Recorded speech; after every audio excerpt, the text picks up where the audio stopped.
6? Di sini banyak kali. Bikin kunti.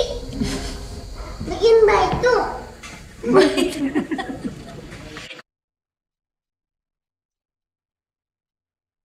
Di antara semua perilaku Syafia yang paling ganjil, tak lain kesukaannya pada kisah-kisah seram. Salah satu cerita kesukaan Via adalah pengalaman aneh Tiara Putri Sulung Mulan yang kabarnya pernah diganggu oleh sosok supranatural di rumah Pondok Indah.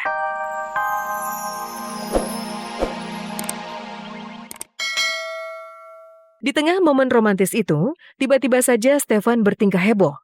Tanpa sebab yang jelas, Stefan histeris dan berlari mengejar para kru sinetron anak jalanan.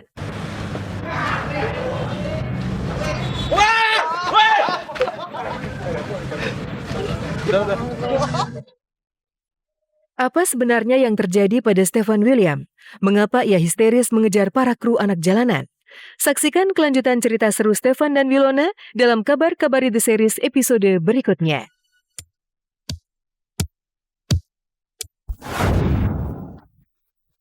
Cinta Stefan William lebih dari sekedar citra, tetapi keberanian melayani pasangan apa adanya.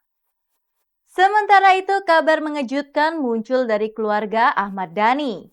Misteri gaib kabarnya menyelimuti Villa Cisarua dan rumah di Pondok Indah. Safia dan Dhani bahkan mengakui adanya penghuni gaib. Lalu benarkah Mulan dan Dhani cemas pada hal-hal gaib tersebut? Pemirsa, selama 30 menit ke depan, saya Desi Bauman akan menemani Anda menyajikan berita aktual yang dikupas secara lebih mendalam. Karena tak ada kabar yang tak kami kabarkan, karena kami kabar-kabari.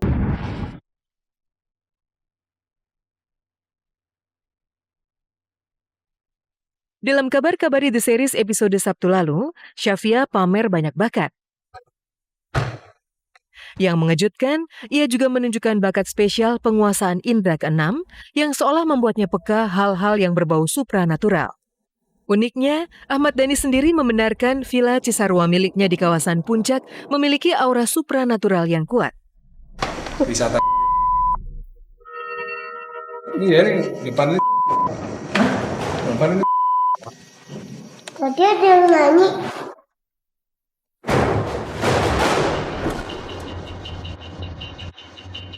Ayah, tadi ada yang nyanyi.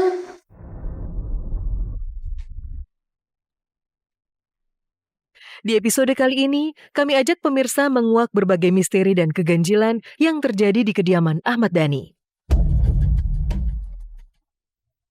Yang menarik, misteri-misteri supranatural itu rupanya bisa ditelusuri dari kegemaran ayah Al Eldul itu mengkoleksi barang-barang kuno dan antik.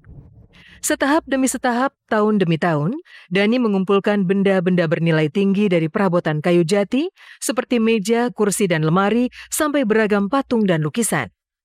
Seluruh artefak antik itu mengisi kedua rumahnya, rumah Pondok Indah yang bergaya gotik, dan Villa Cisarua yang bergaya joglo kuno.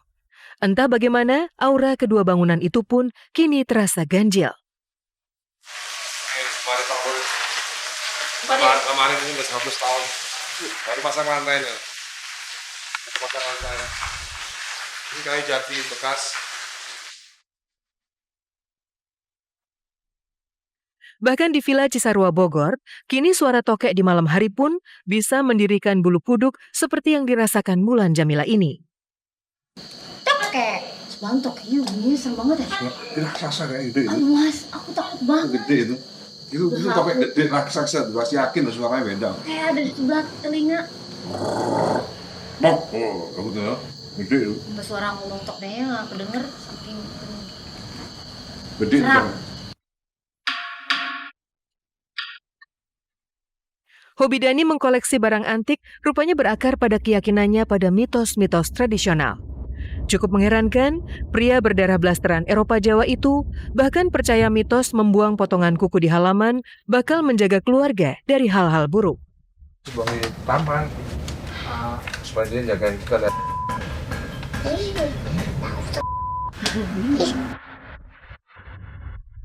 Tak hanya percaya mitos buang kuku, Dhani juga meyakini adanya proses reinkarnasi atau kelahiran kembali dari jiwa orang yang sudah meninggal. Menurutnya, jiwa neneknya yang baru meninggal, Elvira Georgia Konstantin, kini ada dalam janin di rahim Mulan Jamila. Kan udah lahir lagi di Elvira, adiknya Via. Itu kan Om Ayut nanti lahir lagi di Via, adiknya Via, Elvira. Elvira Georgina Konstantin. Ingatin namanya. Masih. Mitos-mitos itulah yang membuat Dani juga sangat yakin pada hal-hal supranatural yang ada di vilanya. Saat Mulan merasakan aura berbeda, Dani sudah mengakuinya. Yang menarik, hal-hal ganjil itu seakan sinkron dengan celetukan-celetukan spontan Syafia. Mungkinkah bocah lugu itu dikaruniai bakat kepekaan indera keenam? Di sini banyak kali. Bikin kunti. Bikin batu.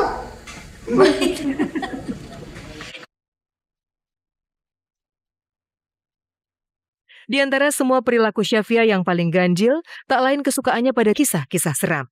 Salah satu cerita kesukaan Via adalah pengalaman aneh Tiara putri sulung Mulan yang kabarnya pernah diganggu oleh sosok supranatural di rumah Pondok Indah. Tangan yang kakak Tiara lagi tidur mainannya dirusak-rusakin sama hantu. Dimainin. Enggak, Dimainin. sama Siap. Iya dirusak-rusakin. Ini itu Itu kakak Tiara. yang Bunda tahu apa mainannya dimainin.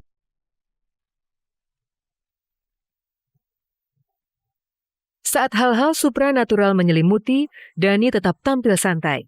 Misteri baru muncul, misteri tentang sosok Ahmad Dhani. Sebagai superstar, ia dikenal arogan, keras, dan sombong. Namun ketika menjadi bapak dari Al Eldul dan Syafia, ia sangat berbeda. Kalau musik Korea suka nggak musik Korea? Suka nggak? Hah? Suka juga. Orang Korea? Oh suka juga. Kakinya nggak sopan tahu gitu. Kaki nggak sopan gini, masa ada orang tua kayak gini? Sampai suka mana ayah yang botak apa ayah yang gondrong? Ya dia nggak tahu gondrong. Cara Dani mencerna misteri gaib sangat tidak lazim. Ia seakan melihat keindahan di tapal batas indrawi kita. Sementara itu, kabar menarik muncul dari Ashanti dan Anang Hermansyah. Untuk pertama kalinya, Anang mengizinkan Ashanti syuting bersama Arsy buah hati mereka. Lalu mengapa Anang tak lagi melarang? Benarkah karena bayaran fantastis 10 miliar rupiah? Inilah penampilan terkini Arsy Adara Musisia, putri bungsu Anang Hermansyah dengan Ashanti Siddiq. Berparas oval dengan pipi gembil dan kulit putih mulus, bocah kelahiran 14 Desember 2014 itu sungguh mengemaskan. Hai pemirsaku, aku mau Titi ya. Konsepnya memang pokoknya red carpet, glamour. Kegembiraan Ashanti bisa syuting bareng Arsy ternyata penuh lika-liku. Ia harus merayu bahkan bersih tegang dengan Anang yang ngotot tak mengizinkan anaknya tampil di layar televisi. Yang menarik, di balik kengototan Ashanti, terselip faktor honor yang fantastis, disebut-sebut mencapai 10 miliar rupiah. Faktanya, sore kemarin, Anang bahagia menyaksikan aksi perdana Arsy di depan kamera. Ini perlu yang putih. No, yang pink. Pink.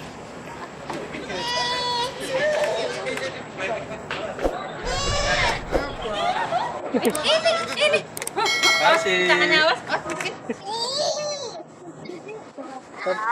Telinganya deh. Ini telinganya deh. Ngomong dong dia. Ngapain nih? Udah lihat dia aku nggak dapat.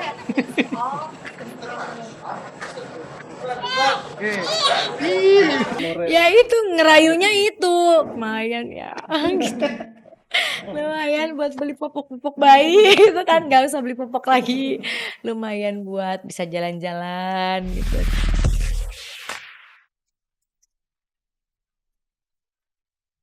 Pagelaran ajang pencarian bakat The Voice Indonesia 2 tahun 2016 dipastikan syarat kualitas dengan hadirnya para coach handal, salah satunya Agnes Mo. Sejak sukses merilis single Coke Battle dan berkolaborasi dengan para musisi top Amerika, pamor Agnes Mo berkibar di jagat internasional. Dengan segudang bakatnya, Agnes Mo bakal menjaring bakat musisi hebat masa depan di ajang The Voice Indonesia 2.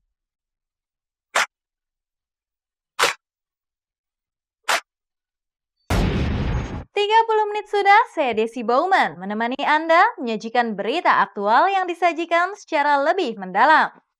Simak terus kabar-kabari setiap hari Sabtu pukul 11 hanya di RCTI Semakin Oke. Selamat siang dan sampai jumpa.